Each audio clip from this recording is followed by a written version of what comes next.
faut jamais rechigner aucune expérience créative qui se présente à toi.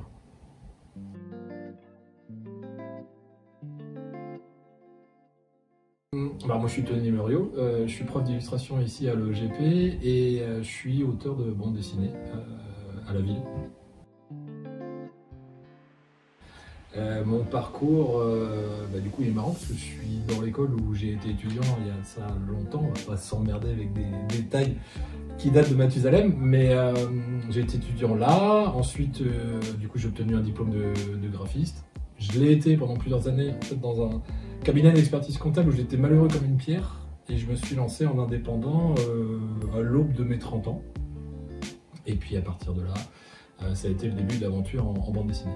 Et puis, je suis prof depuis 5 ans, je crois, si je dis pas de bêtises. Ouais, 5 ans ici. Et je suis bien. Enfin, moi, je suis content. J'essaie de les rendre curieux avant tout, parce que c'est un des secrets de ce métier. C'est même pas un secret, c'est une espèce de prérequis quoi, obligatoire. C'est de la curiosité, c'est de se rencarder sur des choses que t'aimes, de piger les dessins que tu as sous les yeux, de comprendre pourquoi tu les aimes, comment c'est foutu, d'avoir un regard technique, et puis prendre goût à ce que tu fais. Enfin, ça me semble être le plus important, c'est-à-dire que si tu veux faire de l'illustration, comme métier en tout cas, hein, si tu envisages de faire ça comme boulot, il faut un minimum que tu aimes ça, voire limite que ce soit vital et presque une sorte de, comment je dirais, de médecine pour toi. Il faudrait que ce soit presque thérapeutique. Enfin, en tout cas, moi, c'est mon rapport au dessin. Donc je pense que c'est vraiment un truc, il faut être habité. Le terme, il est un peu couillon, mais il faut être habité par le dessin. Et j'aimerais que les gens, en fait, voient l'illustration comme moi, j'arrive à la voir, quoi. De l'illustration. Mais non, au-delà de l'illustration, j'essaie de leur proposer des choses qui vont essayer de convenir à tout un chacun. Donc dans un premier temps, c'est plus de l'exercice de style. Et ensuite, après, on aborde l'illustration narrative. Du coup, en fait, ça doit suppléer un texte, donc on commence à raconter des choses. On va peut-être lorgner du côté de la bande dessinée, mais particulièrement en deuxième année élue, parce que c'est une option où du coup l'illustration a une place prépondérante, particulièrement en deuxième année DG, uniquement en DG. Mais en première année, c'est essentiellement de l'exercice de style, parce qu'il y en a qui n'ont quasiment jamais dessiné jusqu'alors, et qui vont devoir s'y mettre de manière intensive, d'autant que je ne suis pas la seule matière de dessin. Il y en a plein d'autres, et du coup l'idée c'est de leur faire des choses suffisamment bigarrées pour qu'ils aient envie de se dire ah ben ouais en fait ça me convient, et essayer à chaque fois dans les sujets que je propose de lorgner tantôt vers le design d'espace, tantôt vers le design graphique, tu vois, pour que chacun y trouve un peu sa perche tendue quoi. L'IA, moi je m'en occupe pas de l'IA pour l'instant, je m'en occupe pas dans mon boulot non plus, je sais que ça existe et je sais qu'à un moment donné il faudra sans doute y aller et appréhender ça comme un outil, pas comme une fin en soi. Donc j'essaie déjà d'insuffler ça chez les étudiants, qui soient pas prisonniers de cette technologie-là, qui leur apporte un espèce de confort, qui est juste une espèce d'illusion finalement, tu vois, tu as la satisfaction d'avoir fait une belle image, c'est pas toi qui l'as fait finalement. Tu as juste prompté, alors t'as peut-être pu prompter intelligemment, mais j'essaie de leur faire comprendre que c'est un outil qui peut te faire gagner du temps, qui peut potentiellement générer des idées ou des pistes vers lesquelles tu serais pas allé, mais c'est surtout pas une fin en soi. Le numérique en première année, on en fait très peu, en tout cas dans mon cours, parce qu'il y a des cours d'illustration numérique avec Cédric, donc qui supplée un peu au mien.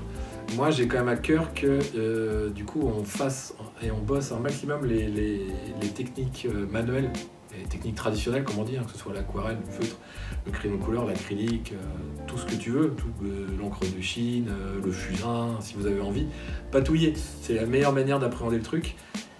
Une fois que vous avez ça dans les mains, du coup, vous pouvez passer au numérique. Parce que finalement, les gestes du numérique, c'est ni plus ni moins ceux que vous avez chopés en traditionnel. Donc les passerelles ne sont pas si inévidentes que ça. Au contraire, elles sont même plutôt évidentes à comprendre. Mais il faut passer d'abord par le traditionnel, qui peut, pour certains, être un peu compliqué parce qu'ils n'y ont jamais touché et d'autres se découvrent. Donc c'est passionnant et puis voilà, je ne lâcherai pas, je ferai toujours autant de traditionnel en première année et puis du numérique vers la fin de la première année et après on glisse tout doucement en deuxième année vers du full numérique parce que ça sera le quotidien professionnel de la plupart des jeunes qui sont à l'école et qui continueront dans cette voie professionnelle. ne pas faire ce métier. Non, alors après, c'est exactement ce que je t'ai dit tout à l'heure. En fait, il faut qu'il soit habité un tant soit peu par le truc, parce que c'est tellement compliqué comme parcours. C'est un tel chemin de croix, j'aime pas l'expression, pour y arriver, que si t'as pas ça, un minimum en fait ancré dans les veines, on a tôt fait de baisser les bras, quoi. Et pas s'enfermer non plus dans un truc en particulier. J'entends plein d'étudiants qui me disent, moi je veux faire du cara design, je veux faire du jeu vidéo, je veux rien faire d'autre. Faut ouvrir ses horizons, faut pas se fermer, il faut se dire que il y a plein de médiums de narration qui existent, et c'est pas parce qu'aujourd'hui t'as pas d'opportunité dans le monde du jeu vidéo ou dans le monde du jeu de société ou toute autre chose que tu souhaites faire que tu les auras pas demain. Donc faut juste en fait se donner le temps, peut-être ronger son frein pour certains, mais tout ce que tu pourras faire qui sera de l'ordre du dessin, qui sera de l'ordre de raconter des histoires, mais fonce dessus tête baissée et te pose pas de questions, ce sera de toute façon formateur et enrichissant.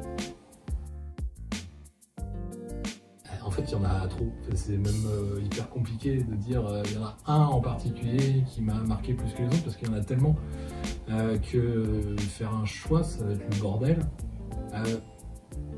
Peut-être Uderzo et Goscinny, c'est pas super original, mais Astérix, du coup c'est increvable. Goscinny, on n'a pas fait meilleur que lui en scénariste depuis, et Uderzo c'est un dieu du dessin, donc c'est pas juste une influence, c'est ces gars-là qui sont très certainement à l'origine de mon envie de faire de la bande dessinée, parce que j'ai dû lire ça vers 4-5 ans, et du coup ça m'a pas lâché depuis.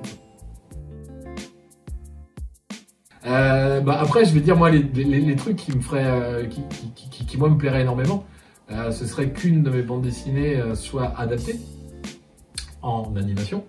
Pour le coup, je crois que c'est le rêve de tous les auteurs de BD, de voir des personnages que tu as créés passer entre les mains d'autres personnes, mais qui leur donnent vie, qui leur prêtent une voix, qui font courir tes droits d'auteur, accessoirement. Ça, c'est aussi intéressant financièrement parlant, mais c'est plus un rêve de gosse en fait qui se réaliserait. Non, il n'y a rien de... Si, le truc... j'ai pété une table une fois. On fait des after-pro et puis je suis parti en impro sur une explication et je bouge tout le temps. Ceux qui m'ont en cours savent plus ou moins de quoi je parle. Et je tiens pas forcément en place. Et il y a des tables qui sont là depuis un certain temps. Après, je me dédouane complètement. Mais et j'ai dû poser mon cul sur une table qui était un peu grande, mes fesses, pardon. Et elle s'est pétée en deux, littéralement devant un parterre d'environ 35 personnes. Donc ouais, c'est un fait marquant. Ça n'a aucune volonté pédagogique, ce que je suis en train de dire. Mais ça m'a marqué un peu quand même. J'ai détruit une table.